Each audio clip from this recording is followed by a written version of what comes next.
Yummy. Craig Lane with Video Blog, week 44.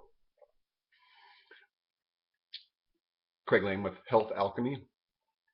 Health, Healthalk, as in kitten, EMY. And I'm the founder of Health Alchemy. And this is one of the seasonal series. We'll make it a video blog. And one of the things that we see is it's seasonal health. And we're talking about the metal element in Chinese medicine this time of year.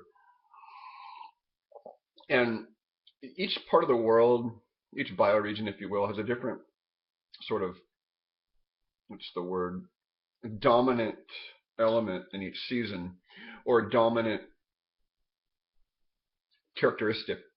Here on the west coast of the United States, especially here in California, I reside in Santa Cruz, California, we're still on the end of a long drought. And it's a yearly drought. We can count on it every year. At some point between, well, last year it was fairly early, February or March, the rain basically stopped. And now it's, 8-9 months later, there's still been no rain. So it's the dry season, as we call it.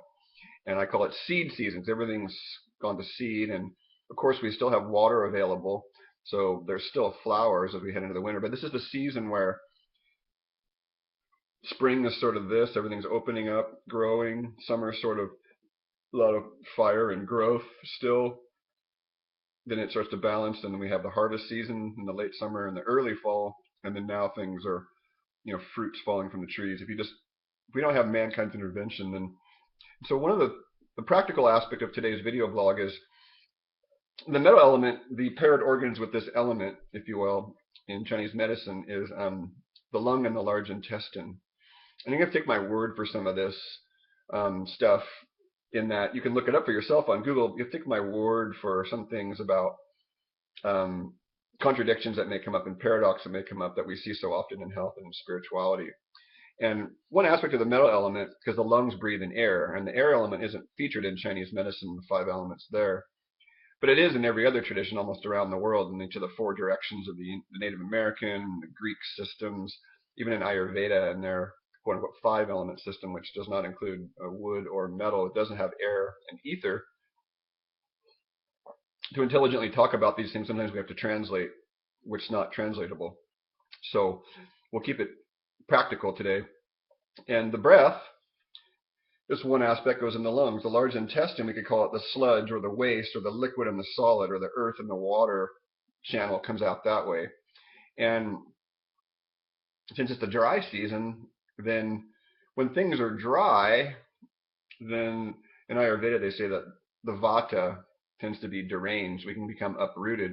Just like if a plant starts to dry out down in the soil and the roots, it begins to harden and fall onto the earth, and life tends to, the consciousness, the spirit there will tend to leave. And so ours too things get a bit deranged when things dry out. As we dry out, we can get a bit more circulation stops, and that includes circulation on all levels. So the breath is one bridge. And there's a saying, the breath is the bridge between the upper and the lower. The breath, through my yogic techniques, I've discovered, I'm a see for myself kind of guy. The statements are out there. So, I was told once in the Hindu system, or many other systems, that the breath is the bridge between the body and the mind. So if one is anxious and all this, which certain caffeinated beverages can do and certain substances can do, then we can calm it down very quickly by slowing our breath. And I validated that in my own experience. So you might try looking at some of my video blogs on 3 deep breaths, or some of the pranayams, the alternate nostril breath, or getting in your body, so just bouncing up and down. There are definitely various techniques to ground out top-heavy energy, and the breath is one of those bridges. And then to ask oneself, take a quick check-in, sit for 5 minutes calmly, peacefully, and ask oneself, am I a dominant out breather or a dominant in breather? And have someone watch and maybe even time it. Is my out breath 8 seconds and my in breath only 6? If I'm a dominant out breather, then chances are I'm not really here. or that I've never really embodied. Some questions to ask: have I ever embodied, what is my realizations in life? And then the in breather, they typically have a hard time letting go. Like the out breather has an easy time letting go. That was my situation, to be transparent. I'm more of an out breather, or have been, so I'm working on consciously, bringing things in, down, up, into this being, not being so like a leaf blown in the wind, sort of, so to speak. And then the out breather, the in breather that's dominant, they're the ones that typically have a hard time letting go, because they breathe it in, and then there's no place for this to go, because they don't know how to let go. And there is no knowing how, in a sense. It's just like, how does one fall asleep? You don't teach yourself how to fall asleep. It just happens. But somewhere along the line, it can be helpful to learn, like, okay, if I'm more of an in-breather, then I can actually let go. I can allow myself to let go more by focusing more on the out-breath. So simple exercises there. And I would ask you, those few of you who are listening to these, watch these, that you pay attention to those stories that go on there about, oh, that's just so simple, that's not even worth my time. They can and they are simple because they work. And some of the most simplest techniques in meditation and spirituality and health are the ones that people forget, because we want these complicated things. And one of the simplest things I repeat over and over again about diet is just chewing well. It's so simple, but people don't, even I forget.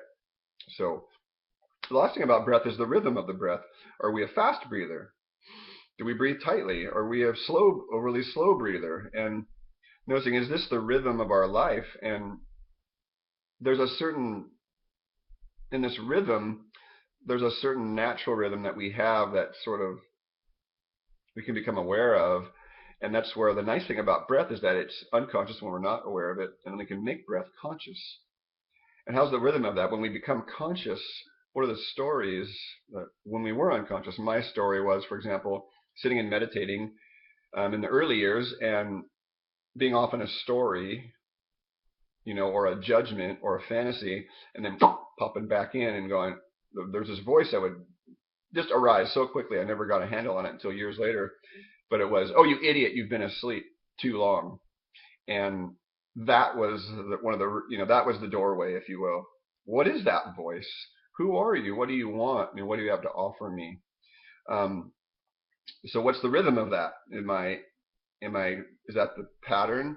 Is the rhythm, I'm asleep, there's no vigilance, then I come back, and then there's judging because one didn't have vigilance, then there's a sort of it's a sort of vicious cycle, and that's the wheel of suffering, if you will.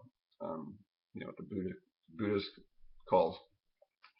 The last thing as part of today's video blog, as I look down at my cheat sheet, is using since the skin in Chinese medicine, at least in their conceptual model, the skin is sort of how we are in touch with our environment. And it's part of breathing, because we have skin down in our lungs, and we have skin that goes down into our gut. So, in a sense, our lungs aren't part of us. In a sense, they're more part of the environment. And an example of this, how we are in touch with our environment, this is how in touch we are. I saw a story about a woman that had her mercury fillings removed, very reactive type, if you will, but her mother still had hers in. And because the mercury is not sealed up, and there is gassing off occurring, as in all things, when she was around her mother, she had symptoms that she used to have within 5 or 10 minutes of just being around her mother breathing. The mother's breathing in, and she's breathing out. And anytime we exhale, like right now, I'm sharing my molecules with the environment, because that air is coming in touch with my inside of my lungs and going back out. But it's not me. What I am is what's inside those lungs, inside that gut. And so the skin is how we're in touch with our environment. So one can actually you can pinpoint your awareness down to like right here or right here or right here, or we can expand it out like a camera and feel ourselves. And try it for yourself. It's quite interesting to expand your energy in and out and expand your skin, if you will, and expand our concepts. How about that?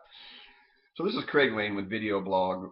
The takeaway here today is, how much am I taking in? Can I take in a compliment? How much am I letting go? Can I use my breath? Can I use my skin? Can I use my mind and visualizations? What exactly can I do to make this practical? And as with all my video blogs, we try to have a takeaway, and that's the takeaway today is, um, can I stay in tune with the season? Can I look forward? What do I need to do to prepare for winter, as the squirrels in my neighborhood are so aptly teaching me right now? Video blog, signing out, Craig Lane.